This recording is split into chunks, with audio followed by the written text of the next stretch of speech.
All right, here we go. Wait for Coach Rick to jump in here. Make sure all of this stuff is set right.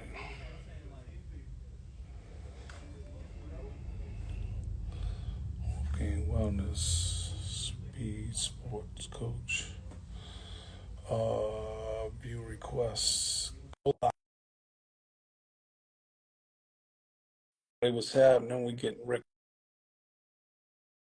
on here. Should be on any second. What's up? There we go. Rick Stanton Hey, with we're new gonna find out Wi-Fi. today. Fingers are crossed, Gary. Fingers are crossed. Today's the Eh, today's the day. If it ain't the if Wi-Fi, then they today really isn't trying to smoother, shut us then down. I think I've done all I can on my end to fix the issues in Northeast Ohio as it concerns my Wi-Fi. There we go. There we go. Um, you want to do the drawing thing first and Yeah, knock that yeah. out? Let Go everybody get that know over with. who got picked. Yeah. So we did the opt-in thing a while back where you give us an email, we give you a free lifetime membership to Recode 225. And that we was gonna do a month, and we said let's just go ahead and Hmm. do the lifetime, man. Give it to them for life.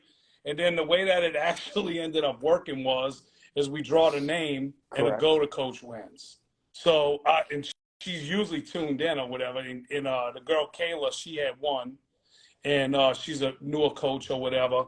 So we didn't want to just give it to a coach because we felt like it wasn't going to be fair to the people out there that's not really getting the information. So we went ahead and we drew it again. And the gentleman's name is Marcus Jensen, Markusjensen. So we're going to email you. We're not going to give your email address out on here, but we'll Yeah, email you and Kayla's get in touch with Kayla's both of included, y'all right? She's at getting some it point. as well. Yeah, Yeah, she's gonna get right. it. We're gonna give it to Kayla, and we're Perfect. gonna give it to Marcus also. So, yeah, So, but be on the lookout if you didn't try last time or whatever. We run a little thing every Hmm. now and then where we try to give something away or whatever, and We got sales just coming a up on little Recode thing too as we well. want to see. Hmm. Yeah, Rico 225 is gonna have a 50% off sale And or then the whatever, Recode but program. that Right. should be started within the next week. We got the Recode Coming program on up. Recode 225. If you're not a member or whatever, then you might want to jump on because it's only gonna get better. Everything's getting better. The system's evolved and We shoot, it's just everything's we getting better reshoot and this better. video, shoot, seems like every other month, huh? When we go down for lab weekend, we'll reshoot, even, yeah, like we don't, As long we as may you not update necessarily it. change the exercises, but we'll reshoot, for example, like we just reshot groundwork tips and reminders, standing work tips and reminders. Right, to Yeah. be a The little bit method is clearer, always the same. like bow hip stretch. We just reshot that video with slightly different cues, slightly different ways of getting into the position, just a little more finely tuned based off of what we see. Um, Feedback from people, Feedback feedback from people's from being feedback in too. front Yeah. of people and recoding people or going through the assessment, the intro assessment in person.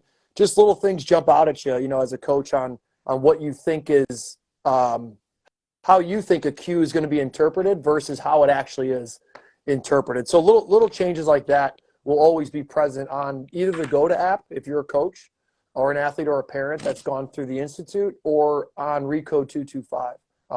Once again, for coaches, athletes, and parents, we've tried to set up both of those platforms to be helpful and beneficial to really those groups. That's who we are working with. That's who's in our communities.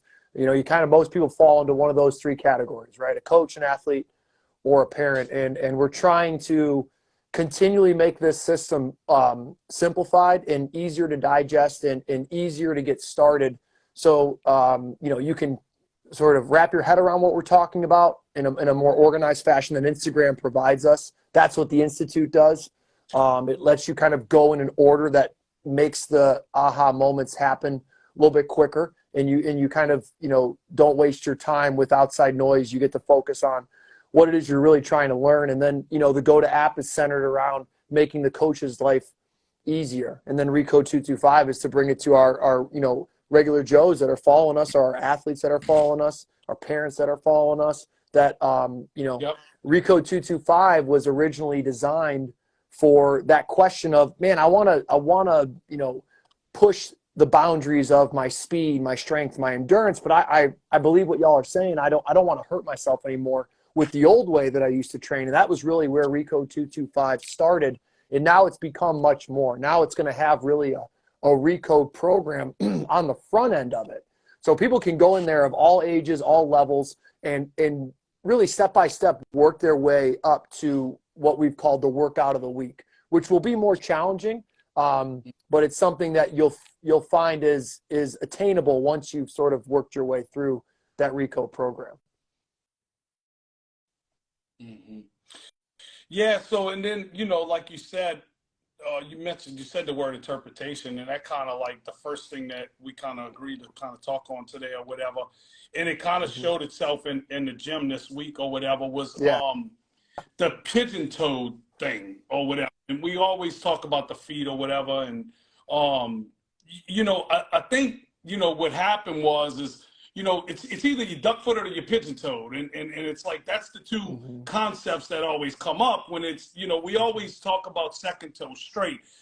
That's been a narrative for a long time. So I think what happens is I don't think what happens. And it's kind of, I had a kid that was in here and she's training or whatever. And she's been with me since she's like 8 or 9 years old. She started having back and hip issues, but now she is the 400 and 800 meter national champion the last like 3 years or something like that. And she holds the national record. She was on a relay team when she was 9 that has a national record still at the AAU track and field stuff. But so and basically, like, she's got a great coach. She's been around a couple of good track coaches and stuff. And she went run at one of the local schools, and unfortunately, it's a school my kids go to. But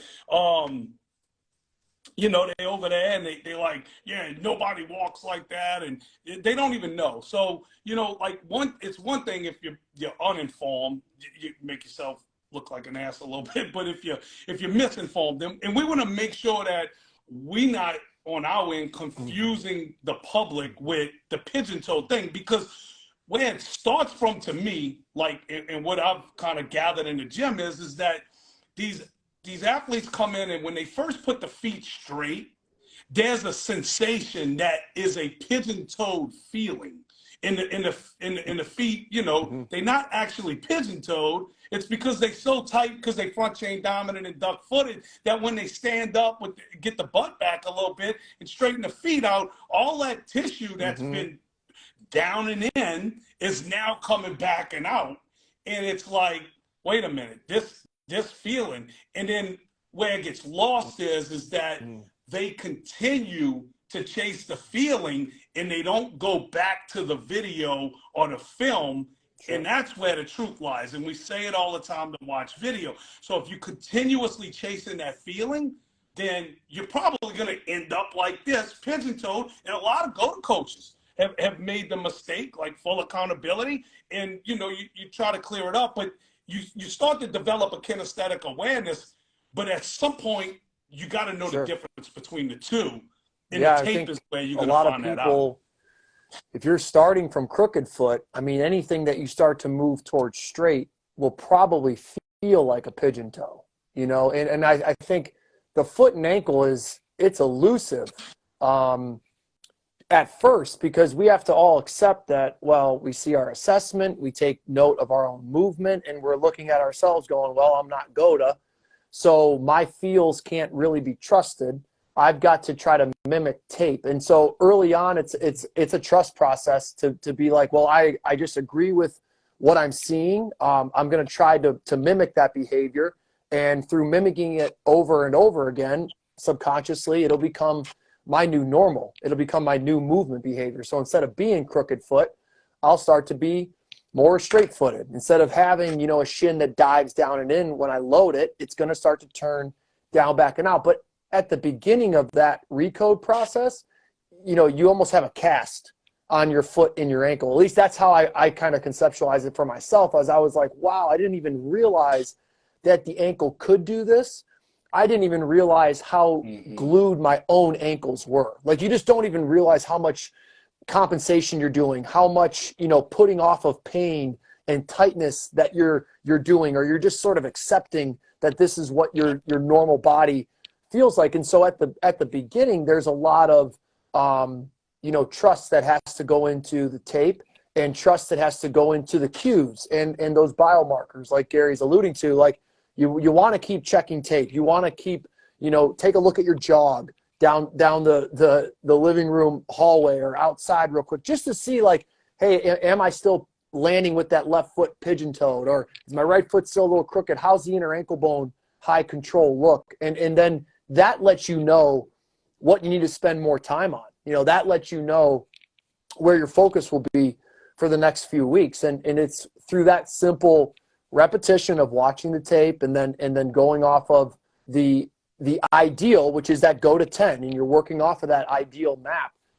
You start to recode yourself. But it's easy to look at, and we made this mistake early on. Remember that word we used to always throw around, which was GOATify. And so, like, you know, back in 2019, people that are, you know, watching that weren't really following back in those days, we didn't really release our exercises. We didn't have a whole lot of exercises that we had in our back pocket. And so we would kind of more or less tell people, hey, GOATify your stuff. And what it led to was a lot of fast movements of old stuff that we were all doing in the gym. But now you have this vantage point where I'm gonna straighten my foot. But when you're going fast, it really turns into pigeon toe, because your kinesthetics aren't quite there.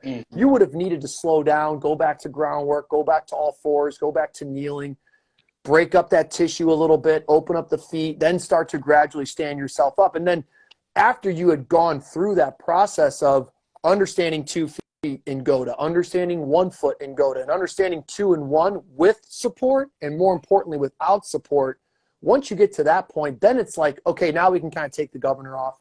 Now we can maybe hit the landmines and the sleds and the hennies and then just go play sport and go run around, which is the real goal. Is we don't want, what we fear and what Gary and I have talked about is that the world today, the athlete today is confusing training for their sport, or should I say they're putting the act of training as the sport. They're so fixated on the training and not that that's bad, but it takes away from time that could be spent on the sport. Whereas back in the day, like, you got to remember, people were just playing the game. They were playing the game and they were excelling at the game, and they didn't have this weird cadaver science training template to work off of. You know, Jackie Robinson wasn't doing single leg lunges. Like, it just, you know, Michael Jordan wasn't doing that stuff back in his high school, though they weren't even a thing in the population at that point. So now we've got this whole industry built off of training, and training is its own sport. Exercise science has essentially become its own sport. And I think what happens is like, you know, when people are confused by what we say or kind of like, you know, like, well, that's not what the books say, or that's not what's in academia. And the thing that you got to take in and really consider whenever you're looking at, like, the medical side of it, or the cadaver side, you know, we say cadaver science because it's just easy to say, but, you know, where's the information coming from? Like, they're not taking the highest level guy. Like, Michael Jordan wasn't in the middle of his career going to say, here's my ankle, open it up and go look inside of it. No, even if they open Michael Jordan's ankle up, now he's subject to sitting and being in shoes and things like that. So, you know, a lot of people immediately, because it's not taught as a ball and socket, when you said ball and socket that time for the ankle, people lost their mind, because they can't conceptualize that, because it's not what's been necessarily proven, but what they're using to prove it is a bad source. Because it's not at the highest level. It's not the bank's best ankle. It's somebody that's done shut their body down, or they've been through all of the stuff we say and don't do, and then they lose that ability to open a shin. So, of course, that ankle looks like a hinge joint and not something that has the capability to swivel. You're finally realizing you know, sometimes it takes 3 decades for us to realize we made a bad invention. You know, you look at the cigarette, you look at the chair, you look at the shoe, 3 decades go by, and then you look back and you're like, oops. You know, you just don't have that vision for the future. Well, I kind of put the strength and conditioning world in that same boat where maybe good intentions, you know, a good idea at heart, but 3 decades down the line, the injuries are only getting worse. You know, they say bigger, stronger, faster. Maybe so, but you have to add another word: bigger, stronger, faster, and fragile. We're more fragile than we've ever been, and that's just the facts of the situation. And so, you know, when you're looking for the answer, then, like, once you get to that point where you're like, okay, everybody's wrecked, and this is what Gilly was asking: is everybody's wrecked, everybody's falling apart, who do I look at? Well, now that group of people to draw from is going to be smaller. And so when Gilly was first putting that study together, he has to span the human lifespan, but he has to go and first ask, okay, who's durable? Who's not falling apart, right? Who's closest to the source? And then through that study of those people, with the vantage point of being in the bush, that National Geographic, you know, narrative that we talk about, where, yeah, we can look at the cadaver science. Yeah, we can look underneath the hood. Yeah, those images and those in being able to understand the dissection part of it is crucial. But you also need the other side. You know, like the big problem with putting a body on a table, moving it around on planes of motion, and labeling each one of those movements as a separate movement. The biggest issue you're facing is that you took the main element that we are sort of assessing and observing out of the equation. So now the dead body's on the table, and you take the pressure out of it. So now there's no pressure going through that musculoskeletal system. So you can't even, you know, you can't even properly assess what's going on. So we have to be able to assess the pressure, assess how the body is organizing that pressure, to give us any understanding of how that musculoskeletal system will be able to, you know, either healthy or fragile, you know, healthy or hurt. Which one is it? That's the biggest issue with the situation that we're dealing with, is that everybody's going for flexion, extension, abduction, adduction, pronation, supination. It doesn't move that way. That was the cadaver template. When you put pressure in the system, it behaves different. So we started there and then worked our way back. Funny too, because the guy that's arguing it, the track and field guy, is the guy that's got more soft tissue injuries than anybody. So he's training the leg in the piston fashion, which would make the ankle a hinge. And then he's the guy that's got hamstrings, groins, all of that stuff that's going on. What is the best way to eliminate pigeon toe or pre-cornering is the same way that you would go from WOATA to GOATA, Ben. Yeah, you got to keep your feet straight. I mean, you got to start there. You got to start with your feet straight. You got to start with the groundwork, because that's going to start to break up the foot and the ankle that's glued together. That's going to start to turn the foot to a more inside ankle bone high setting. If you're doing the groundwork right, it's normal to feel almost a cramps on the inside of the foot, cramps at that arch level where you're starting to lift that half dome structure up. You're starting to get the ankle, the talus, the shin to turn inside of that foot platform. So you've got to understand the foot and the shin, it's like a joystick. There's going to be a platform that holds still. The shin's going to do the movement. So you've got to create the scenario for that. You have to open up some space early on with your groundwork, your 6 pivot points, your 4 pivot points. Those are good. Those are good exercises. You want those to always be a part of your process as an athlete or as a coach. But you need to realize that that's not going to make you run GOATA. That's going to help get you out of pain. It's going to help set the stage. But you'll have to progress to two legs with no support. And then eventually you got to get to 1 leg with no support. And a lot of what we're doing on 2 legs and 1 leg is we're first and foremost, like, let's get the foot right. So that's why we say spend a lot of time focusing on these 3 things in your workouts: foot control, compression control, and head control. And just kind of examining foot control, it's getting your foot to hold still. So that's a process, like just coming around to, like, where should the foot point? How should the foot be articulating to create that half dome structure? What does that feel like in my own body? Am I in the right position? Then from there, it's like, okay, now I got to be able to keep that foot still and then move the shin. And that's another set of feelings that you're trying to dial in. And so oftentimes when we're working with athletes or coaches, you know, at a lab weekend, you'll see us put our hands on the foot, because it's, for that person right now, their foot and their ankle are so glued together that when they try to set a bow or when they try to corner, it just takes the feet with it. And they're not able to disassociate in a healthy way the foot and the shin. And so we'll actually hold that foot still, make it play like the platform, and then get their shins to open and close, just so they can sort of understand the feeling at hand down in that foot and ankle. So to answer your question, Ben, spend a lot of time early on at that foot and ankle piece in all your exercises. Just make sure that you're doing those areas correctly, then work your way up. It's normal to be scanning the whole body from head to toe as you're going through each exercise. You know, just keep scanning, keep going through the cues over and over again, because, you know, we're not isolating. We're not taking one plane, one range, one muscle. We're talking about a whole system. So early on in your recode or your installation of this, it's going to seem like a lot. It's going to be a lot for your brain to digest, but as you go on, it only gets simpler because it's just repetitive. It's one cycle that you're playing out. So it only gets easier, but your attention to detail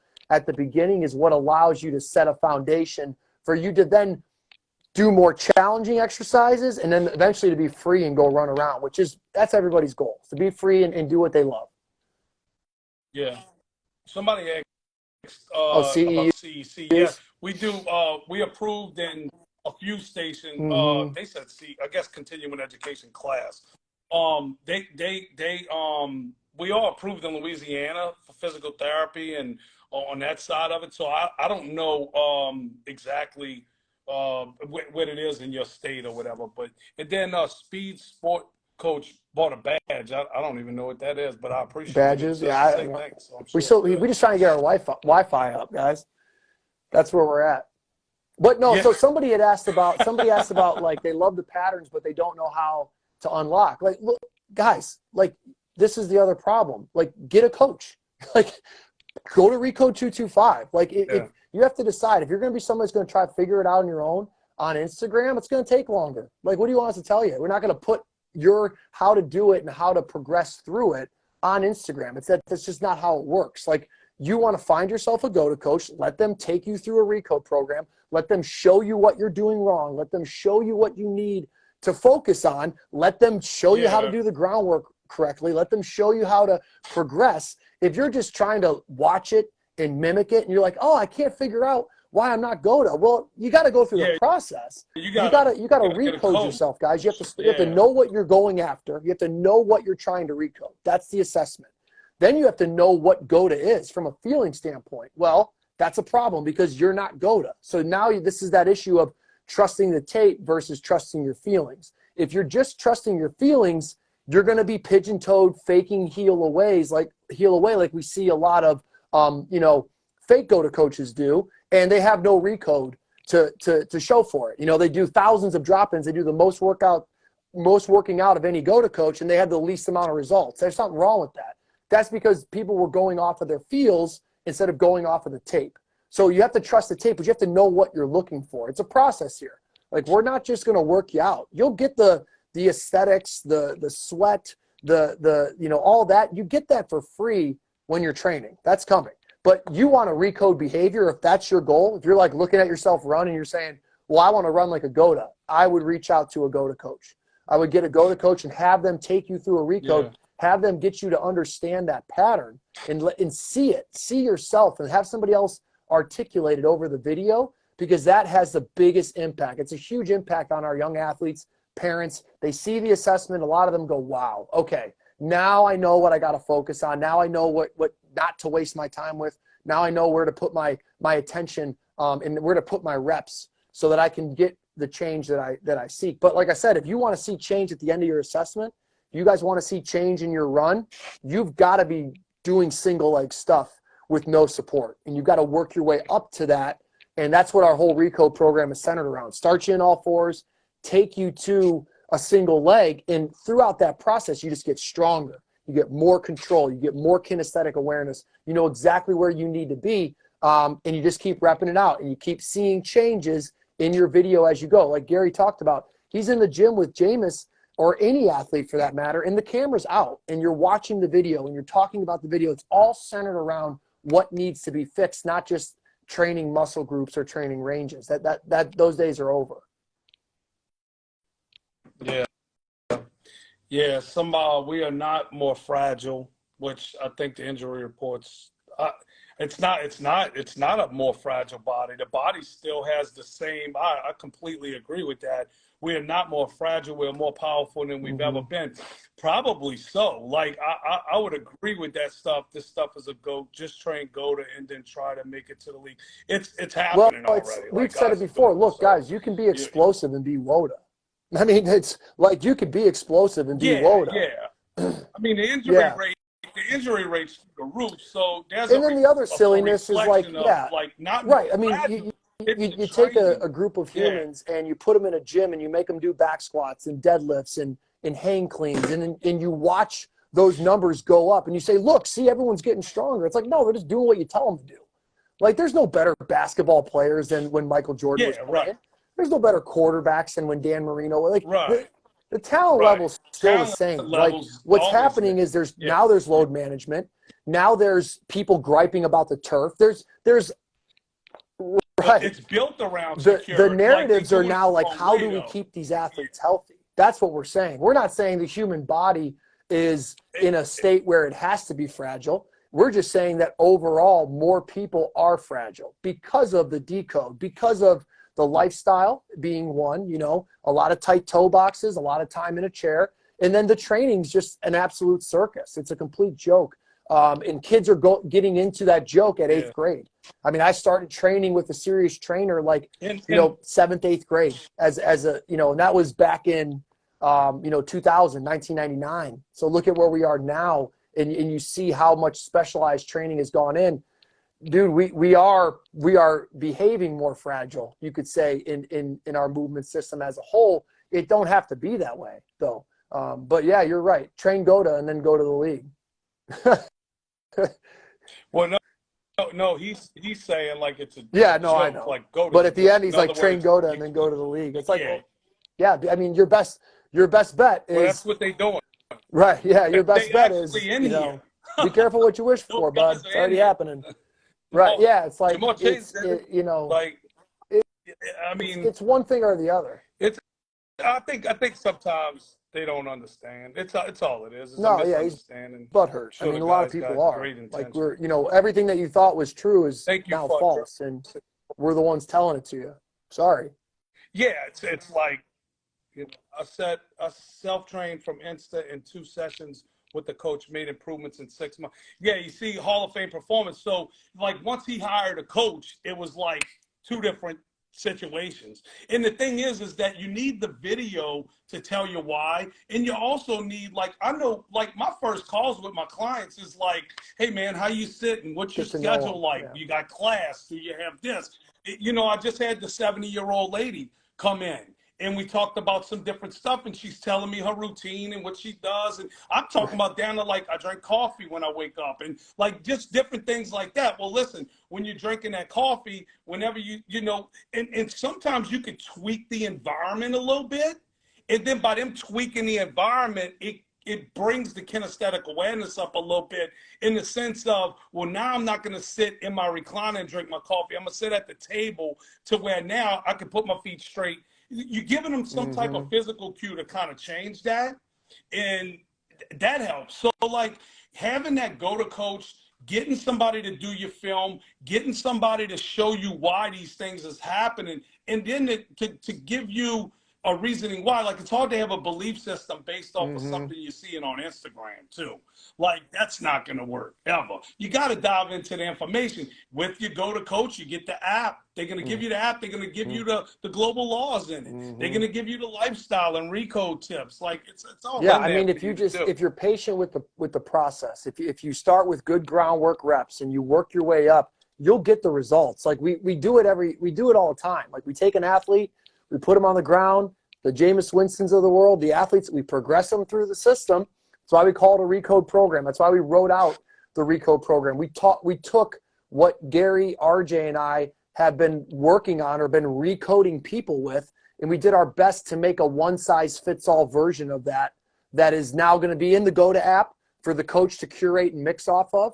And then it's going to be in Recode 225 as is for people to work through, because that's how you recode someone. Like, people ask us, well, how do I get my movement to change? Well, that's what we're trying to bring to you. That's what we want. But there's a process to it. You know, you can't just start day one with jumping rope with straight feet. You know, I'll get those people in the inbox and like, it's great that you're starting something. Like, I love that you guys are starting to try to think about these things and you're doing it. But like, I can't say how many times someone's like, dude, I've been jogging with your guys' stuff and it's making such a difference. And they'll send me a video of their jog and it's like, dude, that's not GOATA.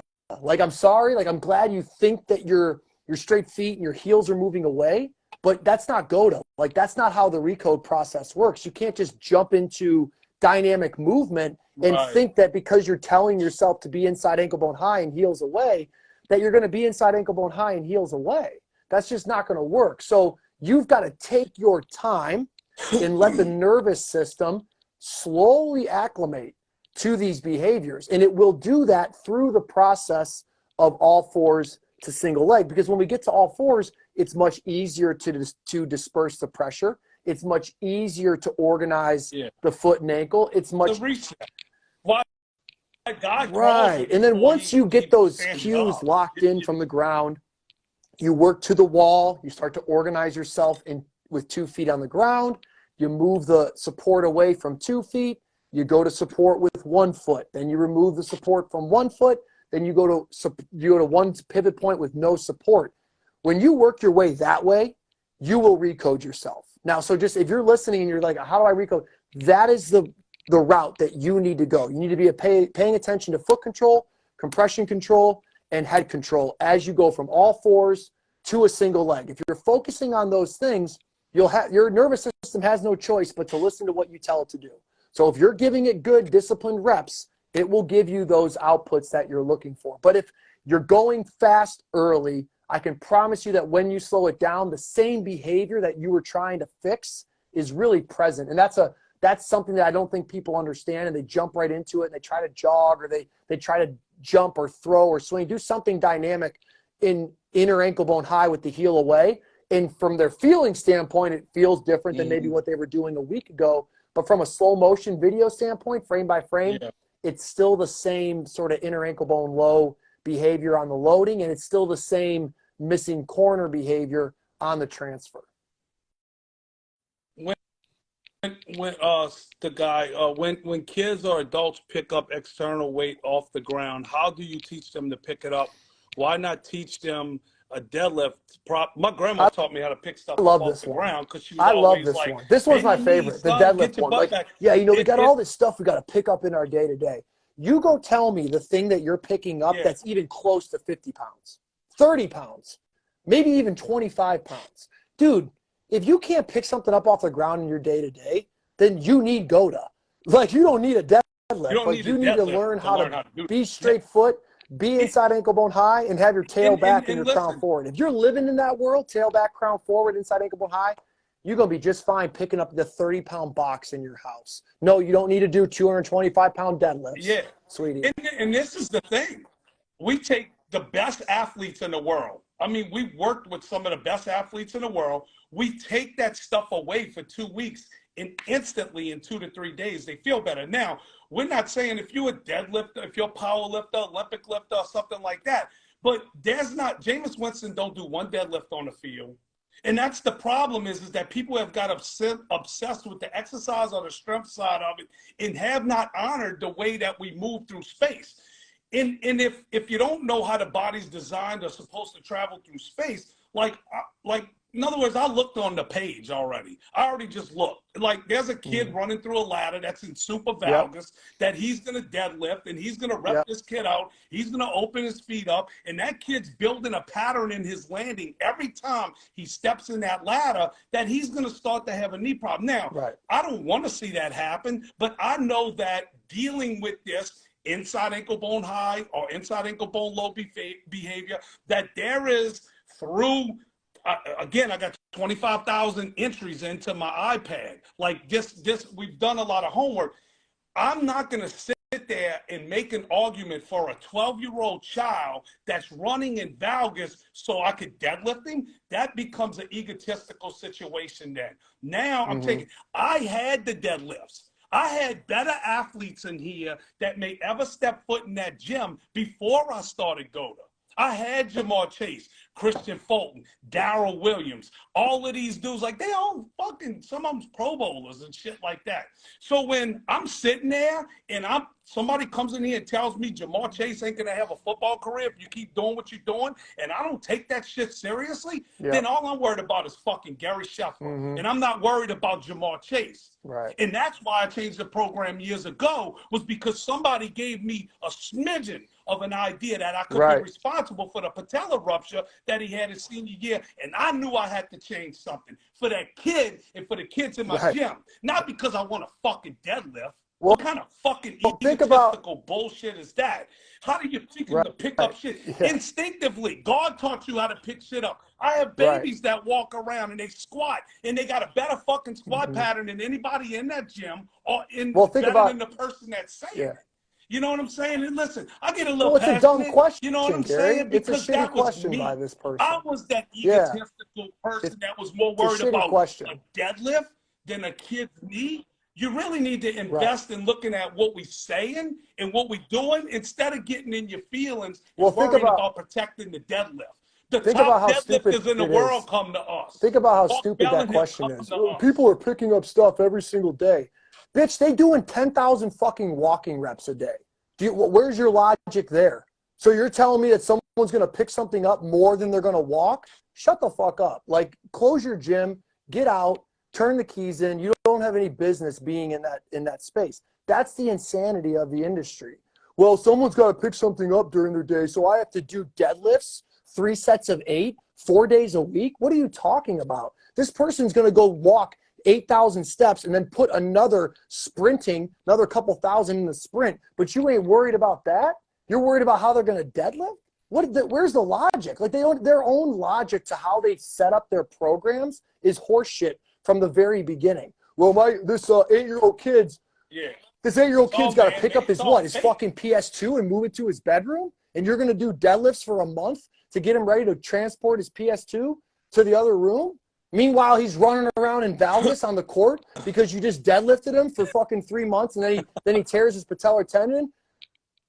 Hey, good thing though, right? Because he'll be able to pick up that PS2 and that Xbox because he's going to fucking need it because he's going to have blown out knees sitting on the couch trying to fix the mess you put him in. Dude, it's like, nobody's ever done GOATA and made it to the league. No, they can't just do GOATA because it's in all of the schools. It's in all of the gyms. It's in the thing. But I can tell you this, the guys that do train GOATA, they're not doing that stuff voluntarily no more. They know. You're right. They come to us because that stuff has damaged their body. And I'm not saying if you're a deadlifter and you love to do it, the best in the world, Mark Bellingham, Chris Bell, they're wrecked. Their bodies are hurting. They damaged. They had to come to us to be able to do. Your birthright is to fucking walk and run, not to deadlift. Your birthright, God did not say, hey, the human body's here, we're going to use it to deadlift. That's not what happened. Trust me. It's not there. No, they're not going to only do that. They get forced into that stuff. But and listen, our passion comes from it because I'm not talking to that dude. I'm talking to myself, a few years ago. Full accountability. I know what I did to these kids. I know some of the kids that I put them through certain stuff. Man, listen, I got a gym full. I got kids they got kids doing GOATA at the highest level. And the problem is that people are starting to hear it that's been executing these programs and they like go. Nobody calls us up and says, hey, man, one of the top strongmen in the world called me the other day. He's starting GOATA. He's like, dude, my knees, my back. He's like, I love being a strongman. He's like, but I know that stuff's destroying my body. Like, we have more qualified people than you sitting there telling us at the highest level.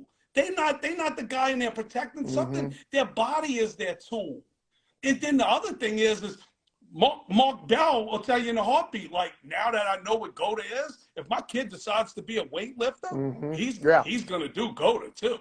Like, it's got to be part of it. Jameis Winston said it in the podcast the other day. This is in my career forever. He's like, I may not walk away from everything. People have belief systems, and that may be the guy's belief system, and that's cool.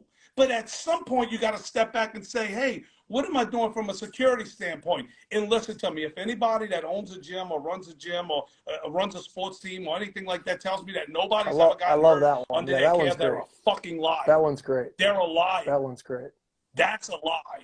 Because I know that there's things that I've done that somebody else. And listen, the other thing, too, is training. Yeah, you got to be GOATA. Yeah. Right? Yeah, you got to be GOATA subconsciously. You have to be a GOATA. Right. Like you have to be that guy that could go run a That's marathon. Why you go and go with to the tape, though, the right? I mean, that's the thing that we talk about, Gary, is like, because we've had people that like do like 3 weeks of rockers. Like, dude, 3 weeks of rockers going to make you feel good, but you're not safe to run up the warp wall or to go play a 16-game season. Like, that's part of it. But, like, you have to be, like, when you cross those white lines and it's time to play, at that point, who are you subconsciously?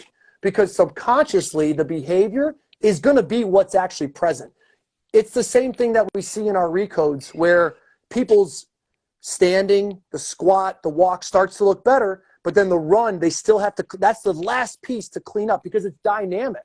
It's going to be the most amount of pressure in the system. So when you get to that point, you can't control that. Like, you can't actively, what I mean by that is you can't be thinking about that as you're playing your sport, right? You can't sit around, can't be in the batter's box, you can't be on the pitcher's mound, you can't be behind center and being like, okay, on this play, I'm going to keep my inner ankle bones high.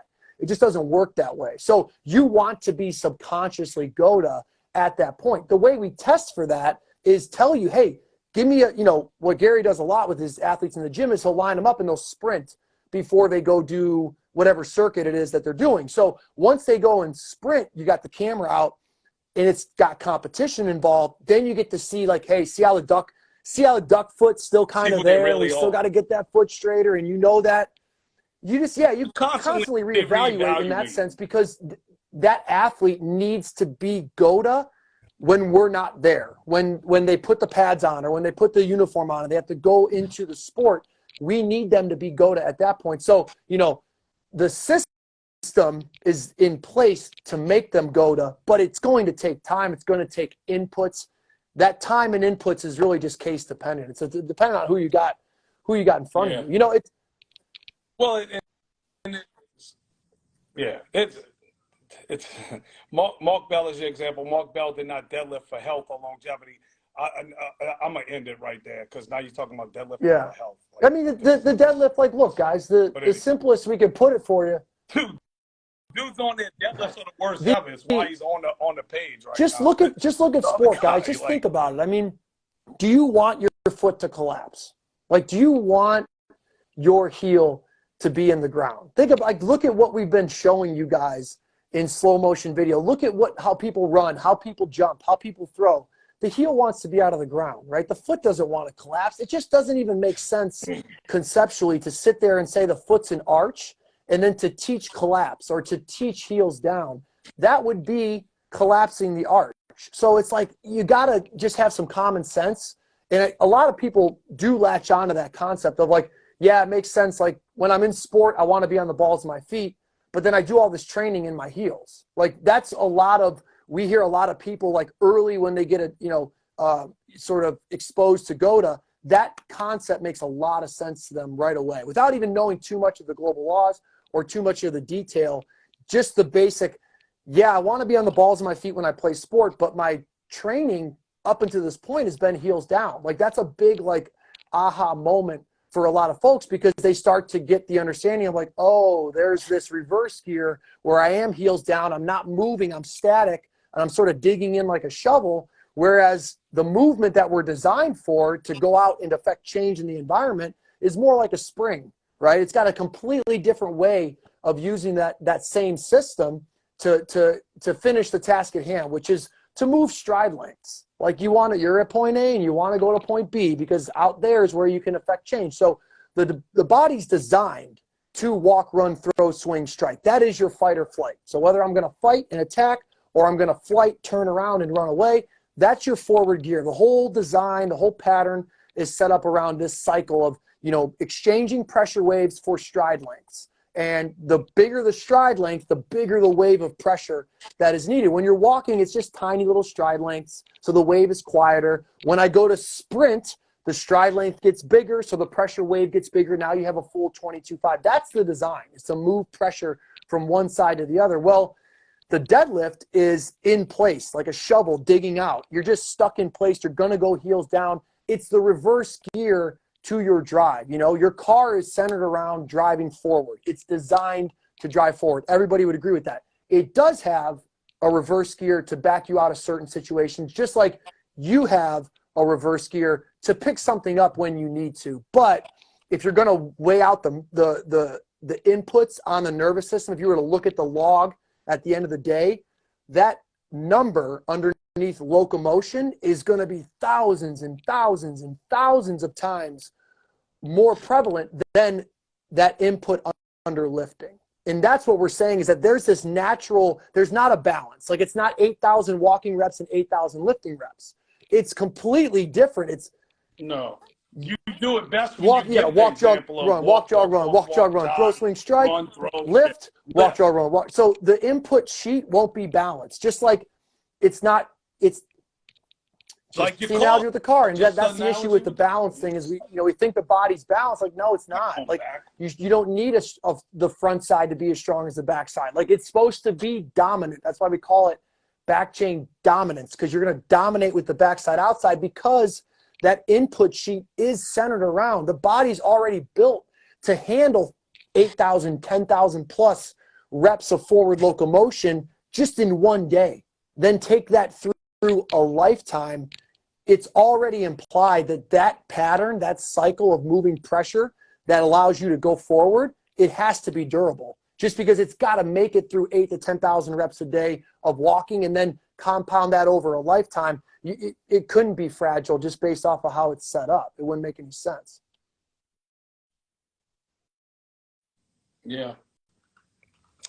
Yeah, a free heel with power puts the lower leg in a forward position for speed. Oh, I see what you're saying. It's like a free heel, like, it's not locked into the ground. Yeah, you can't lock the heel in place. And that's the crazy thing too, is that I think that no matter anybody in the world would tell you that you don't want to put your heel on the ground when you sprint, or when you, especially multi-direction, like, the only place where they actually really cue the heel in the ground is like a lineman or something like that. And then, but every strength, every training, you know what I mean? Like, there's some of that that's just bad teaching. Heels down. One of the things that we would do with athletes, to just give them a quick, because it's helpful to feel good, to feel the good and to feel the bad. Because then, your brain's like, okay, I know what good is, I know what bad is, and it can start to move towards the good. So it's usually helpful. But we'll just tell people, hey, bounce up and down on the balls of your feet, like you're jumping rope. And they notice the springiness of the system. They notice the energy that they have in the system. And then we'll say, bounce up and down on your heels. And they kind of look at you funny. Like, what do you mean? I can't. It's like, that's our point. Like, you can't bound, you can't cut, you can't juke, you can't jump in a efficient, durable way off of the heel of the foot. Just like you can't do that simple experiment of jumping up and down in place off your heels and really feel like that's better than on the balls of your feet. So just that little shift to the ball of the foot, that's not something that we created. I mean, that's its own phrase that's been used for a long time, I think, in sports, which is be on the balls of your feet. We're taking that balls of the foot concept one step further and saying, there's actually a pattern associated with being on the ball of the foot. And the foot actually tilts a little bit inner ankle bone high, because it's like a half dome arch structure. That just feeds a sort of down, back, and out turn of the shin, the thigh, the torso, the bicep, the forearm. And so through that pattern of opening and closing off of the ball of the foot, you're able to load pressure up and you're able to transfer pressure out in an organized fashion. So it can play like an accordion. It can play like a cycle, like a rhythm, like a pattern that it is. Each system's moving something. The musculoskeletals moving pressure. That big mistake was putting a musculoskeletal system on the table and then trying to have an understanding of its cycle from looking at what we derived from that table. It's just never going to include the one element that you need there, which would be the pressure. So now you get to assess frame by frame and see the pressure go in. That's where you see like, oh, balls of the foot is actually super durable and in harmony with the design. Heels down when I try to go forward is just always going to get linked to the injury. You know, it is what it is. We could show you a bunch of different non-contacts. I think the ACL and the Achilles get the press, but there's a lot of different ways to have a non-contact injury that aren't going to be ACL and Achilles, and that aren't going to be, and this is the worst part, that aren't going to be season ending. And what I mean by that is, you know, a back spasm, a shin splint, you know, patellar tendonitis, Achilles tendonitis, little ankle sprains. These are things that you got to play the next week. You got to suit up for practice, and like you got to fight that. You got to fight that injury off constantly. Whereas the Achilles, the ACL, you're done for the year. You're on the shelf. But there's probably more. There's more non-contacts that are, you know, in a situation where you have to keep playing than there are non-contacts that take you out of it for the whole season. So keep that in mind, that like that back spasm you keep having, or that pain in your neck, or that pain in your shoulder that it's always been there. You can heat it up, you can take some medicine, you can foam roll it out, and it'll be ready to go, at least for that time window that you have of maybe an hour, 2 hours. Like that's how it was in the pros for us. We get in before, you know, meetings would end, and then it's just like it's the icy hot, you know, Tiger Balm, ibuprofen marathon in the locker room just to get ready for practice. And then it's a whole nother recovery afterwards. So you're just only really giving yourself a 1.5 to 2 hour window to operate in, and then it's just recovery all over again. That's the issue, the sort of cycle that the athlete falls into. Yeah. When Jalen Harris got drafted, you know, he got there and they had their little entry meeting or whatever with the Raptors, and he was like, you know, listen, man, I had a lot of back trouble in college and stuff like that, and I you know, he was kind of letting him know, like, listen, I'm not deadlifting, I'm not doing all of that stuff, the back squatting. I want to be available for y'all on the court. And it wasn't one of these conversations where I'm not doing this stuff. It was more of a conversation where here's my story. I'd rather not do this stuff. Please don't make me do this. Yeah, it was respectfully. And so what they did was they had the doctor and like the medical trainer or whatever call me and was like, man, what are you doing with him and all? And I kind of broke down what GOATA was and kind of gave him a little gist of it. And it's like, man, you know, he goes, it's crazy because when we get these guys in from the off season, we're already starting to fix. He's like, we couldn't even like implement some kind of like program that you have because it's immediately all manual therapy. It's all massages and this stuff and that. And, you know, and he's like, it's across the board. You know, and he's like, they go do all of this crazy stuff, and then they come back to us and they hurt already, and they got to go play 90 games or something like that. Whatever, however many games it is, you're on the road. It's not like, you know, they don't get, like the strength coach with an NBA basketball team is not spending time with his guys. It's really not a whole lot of, you know what I'm saying? Like when would they? They on the road, they at home, they get maybe a workout or two a week or something. It's not, and it's all just trying to keep them available for what? The task. But when they go into their off season, the task and the training don't align. So when they go back to the task, they beat up from what they tried to do, thinking they're getting stronger. Yeah, I mean, you'll spend a whole off season training, and then get to camp and, you know, pull your hamstring 2 weeks in. I see it all the time. Like it's just, it's absolute confusion of the musculoskeletal. This year. He left. He went to Miami. I don't know where they were at or whatever, but he's training out there. He gets back. He calls me. He's like, "Gee, you're gonna kill me." I'm like, "What?" He's like, "I know I didn't come in all off season, and then I need you to help me. Like, I need you help." And I go and I start working on his hamstring. Like they know. Well, that's some people just. We talked about this last IG. We were saying, just start. Just start, you know, just get going, like just try it out. And I'm saying that to the people that agree with it, and the people that don't. You know, it's like either way, whether you agree with it or you don't, at some point you've got to try it out for yourself. You know, that's the if you $70, you could get a month on Recode 225. Yeah. go to where to start, or go if you got a knee problem, go to the knee Yeah. issue place, and go follow that stuff. And it's $70. Who wouldn't want to pay Yeah. $70 Just to get get their knee started. You know, fixed? that's the big thing. I think people are, you know, Yeah, they try see it. a new piece of information and they're like, I don't know if this is, you know, I don't know if I agree with this or that. It's like, dude, there's all these different training systems out there and everybody's trying new things all the time. Just get involved, start to try these things out with your own body. Like try to mimic a drop it, or even, you know, like we say, there's a ton of stuff on Instagram. People are going to do it anyways. Try to mimic some of the exercises, you know, don't put any weight on or anything like that. Don't go fast, but just try to get these positions. Yeah. Like let your, Do it, y'all, right. right. Let your common You'll know the sense speak difference. to you a little bit. And we value going slow at the beginning, like value going slow, like go really slow, dive into, yeah, get it. They're Get a going to, go-to that's what I'm coach. saying. They're going to help you through that. But, you know, just so people get an idea, like the beginning of GOATA is slow. It's all fours. It's you know, it's deliberate work. And when you do it like that and you go slow to start, it actually lets you ramp up faster. That's the tough part that we try to get people to do is like, can you step, you know, ideally if somebody could step away from all the dynamic stuff to start, it just makes it easier to recode them because they're not putting a bunch of bad information into their system. But that's just not the realistic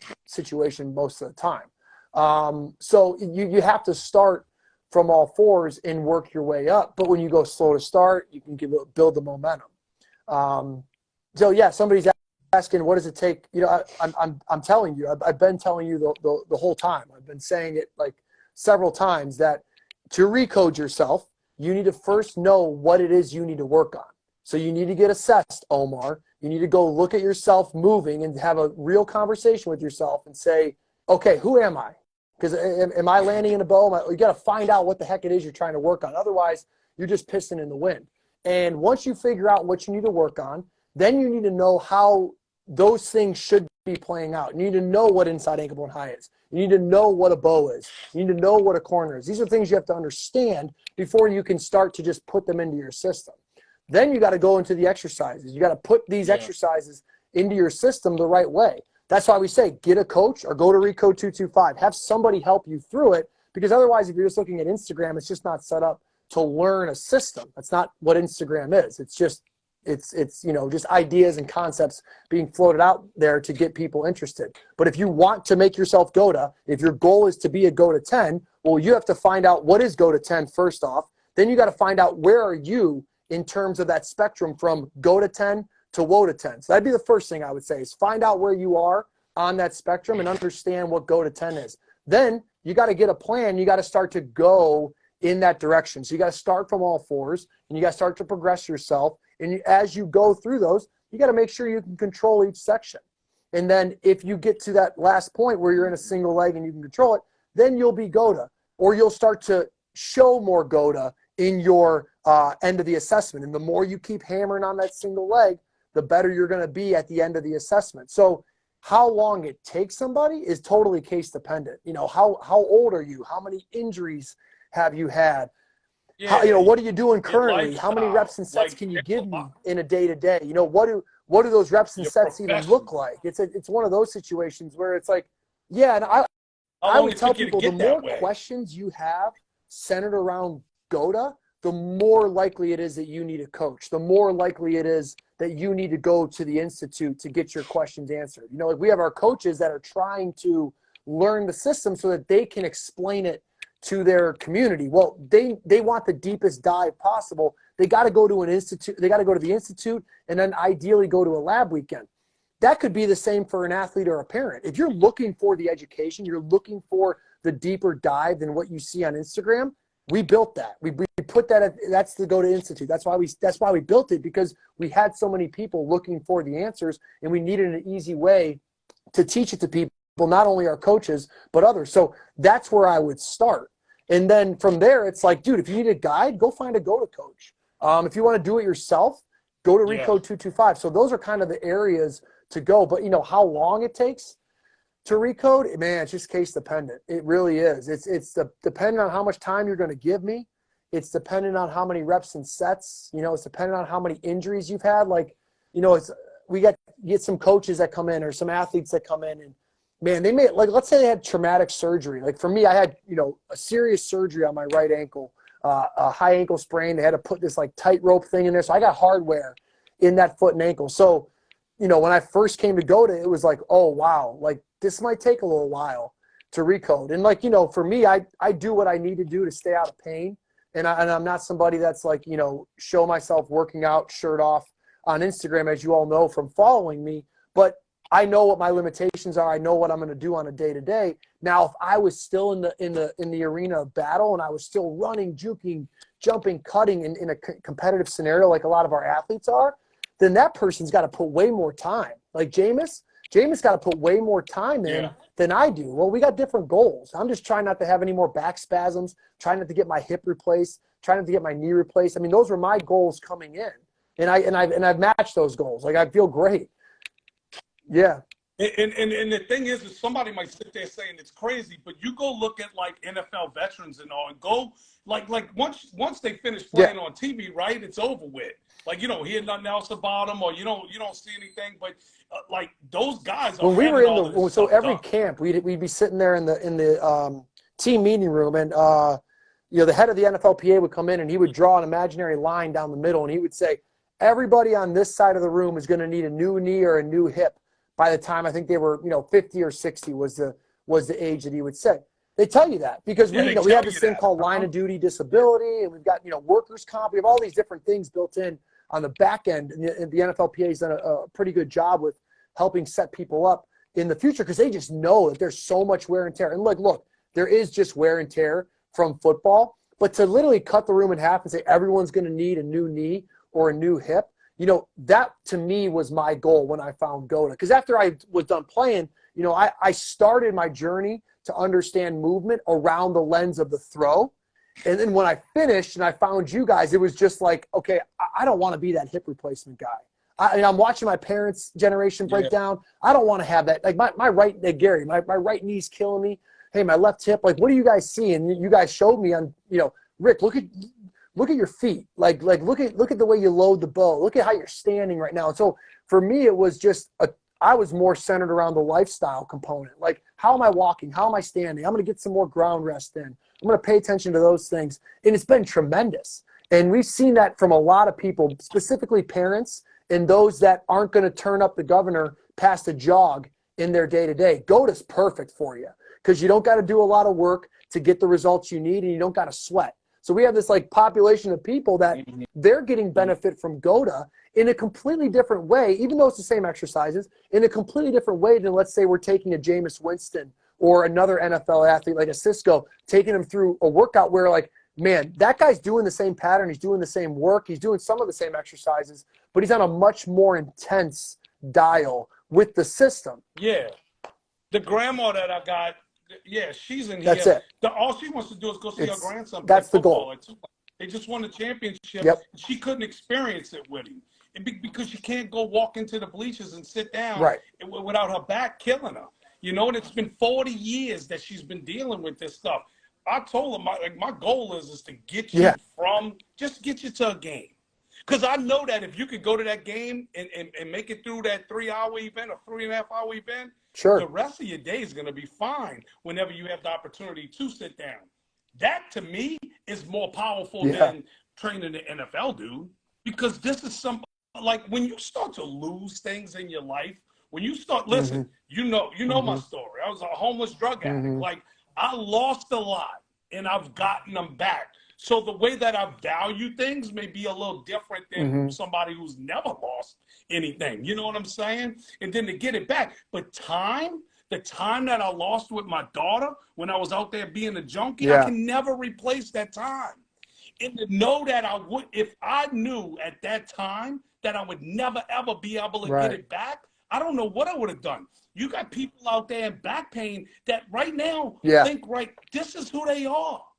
This is it. Yep. This is going to be me forever.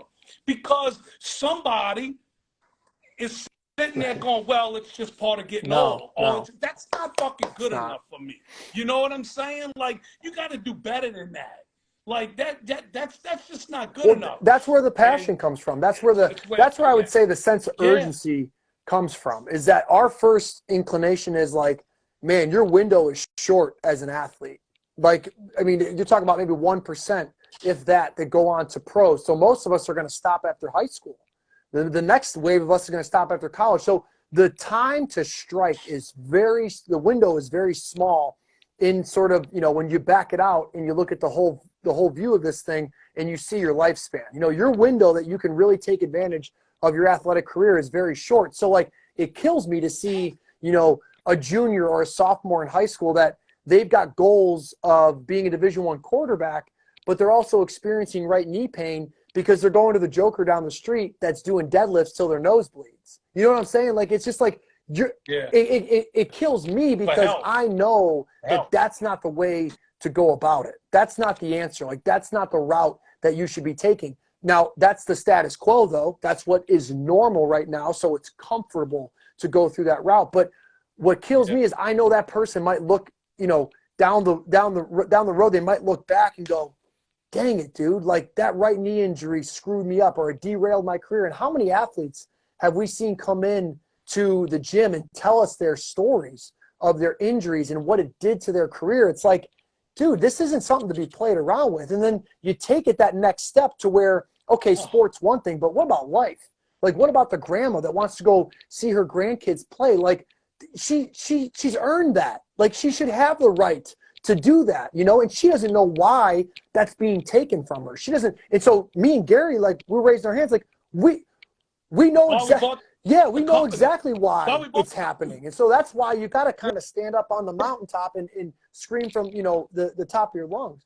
Yeah, that's the other fun part about it too. But that's where it's like, and that's the hilarity of the situation, is that nobody's arguing inner ankle bone high or back chain dominance anymore. Like, nobody's coming around like, hey, those are bad concepts. It's always, oh, now those are good, or now I do some of that. But this is, dude, we ain't trying to argue with you.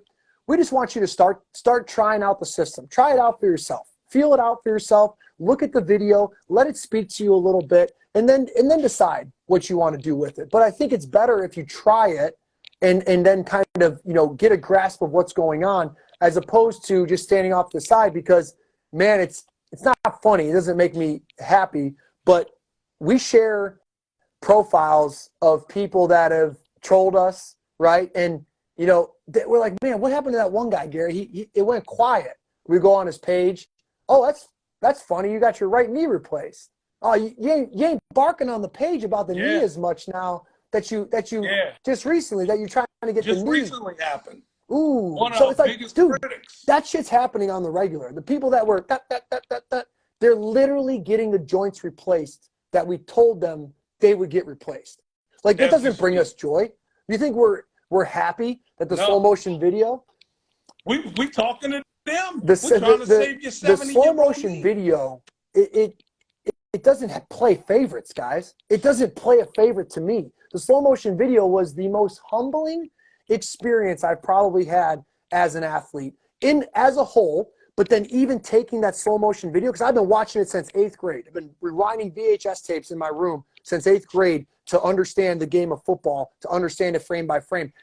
When Gary and Gilly showed me how to take that same concept frame by frame and examine my own musculoskeletal system, that was humbling. That was the most humbling thing, because I looked at myself as a really good athlete that had gone very far and had some injuries starting to stack up. And I looked at that tape and I was like, wow, I can't hide from this. I can't lie my way out of this.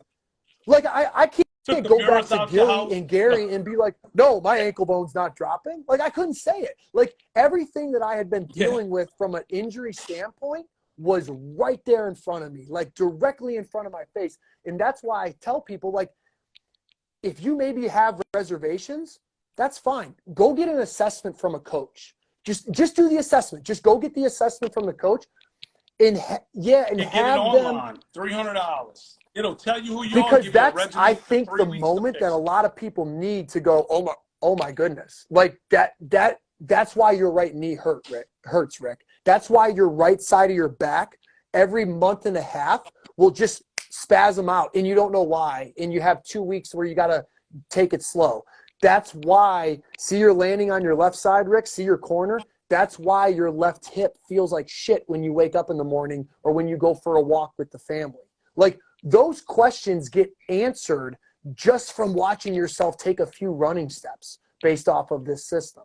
And then you can't hide from it. You can't hide from who you are as an athlete, from who you are as sort of a current musculoskeletal system and where you need to go. So it just paints a clear picture for you, and your goals, you know, your goals should be clearly defined. That's something we talk about on this show a lot, is what are your goals? Like, if your goal is to be a deadlift champion, my God, go deadlift. Do your thing. Like, we're not stopping you. Yeah, but what we're saying is your that to have a you. healthy musculoskeletal system based off its design, you're going to want some of this GOATA stuff with you as you go on that journey to become a deadlifting champion, right? Your goal may be, like, you got your Loyola baseball players. Maybe some kid's goal is, hey, I'm trying to touch 90. I'm trying to touch 93 miles an hour. All right, well, that's your goal. Let's first look at your throw. Let's talk about your throw. Let's set up a plan of attack to get after that goal. So I think once you clearly mark out what your goal is and what you're doing, then it's less of just kind of like, well, I'm only doing this because it's popular, or, well, I'm only doing this because somebody told me to, or, well, I'm only doing this exercise at the gym because it's the only one I know. You know, I know people that they go to the gym and they work out off of the exercise machines because that's all they know. They don't know any other way. It's not like that's their favorite exercise. They feel this sort of sense of guilt for their body that they need to be doing something. They need to be moving. They need to be sweating more. They need to look a certain way based off of what they saw from a friend or a magazine. And now they're like, well, I got to go to this gym. And they don't really have a template to work off of. And then they try to do the right thing. They try to get the aesthetics right. They try to get the body to look good. And then they hurt their knee in the process, or they hurt their back, or they hurt their shoulder because the technique wasn't correct. So if you just lay out what your goals are and you understand what you're trying to get to go after, it makes it so much easier to set up a plan and to go after and attack that, and then get the results that you've earned, or that that you deserve, really. Yeah. Well, kind of wrap it up there, Rick. I got some people coming into the gym now. We got them combine guys. I did pretty good last night too. Deshaun Robinson, he no catches, and he did his thing. Good. You know, they were in the Shrine Bowl or whatever it's called. Yep. But well, this will be up. Yeah. I'll put this up on YouTube, guys. Yeah, I'll put a link in the story. I got to timestamp it out. Hopefully it's not all. We also have the Recoded, the podcast channel now on YouTube too. So we got our podcast channel, and we also have the GOATA channel. Probably could put the podcast up on the GOATA movement thing too, if we wanted to. The ones that are involved in training or whatever. Jameis's podcast is going to be real good. So anybody listening, check that one out. Jameis had a lot of great stuff to say, a lot of wisdom. Yeah, he had a lot of good stuff. Like being in, because you know, like Oaks, like Coach O said, man, he was that guy from the 8th grade, so he had to deal with that, and then, you know, choosing Florida State when you live in Alabama. All that. It was cool to hear his story. Yeah, dude, I didn't put it all. You know, well, that's the personal side of it that nobody ever looks at. They just look at these guys and they either praising them or criticizing them. And they forget that they're human beings too. So, but and I mean, hey, I'm guilty of it. I'm a fan at times, you know. But so go to movement.com. You can get your assessment. You can find your way to the certification, and you can find your way to Recode 225. So when you know, anybody that's out there that we had a bunch of them this week that may have purchased the old courses or whatever, just email us and we'll get you the new link for the courses. Another thing, the GOATA coaches page will be up hopefully sooner rather than later. So, you know, we talk about finding a coach. We've been rebuilding our websites and stuff on the back end. So that's a page that's been set on the back burner, but we're going to get that up and running as soon as we possibly can. We got the full court press on our web developers every single day. And so we're going to get that up so that you guys can go find a list, hopefully find somebody in your area. We'd love for you guys to work in person because it's just easier, I think, than you know, virtual sometimes. And you can inbox us or call us or whatever. Any Yeah, kind we'll of way get to you. find Just a GOATA come coach, to we'll us and we'll send get you you. there. We'll tell you who's where and who's, you know, qualified and all of that stuff. But you know, that's pretty much it for today. Like Rick said, look for it. It'll be on Yep. our Stay pages and tuned. stuff All like right, that. guys. All Appreciate right, you. Rick. Later.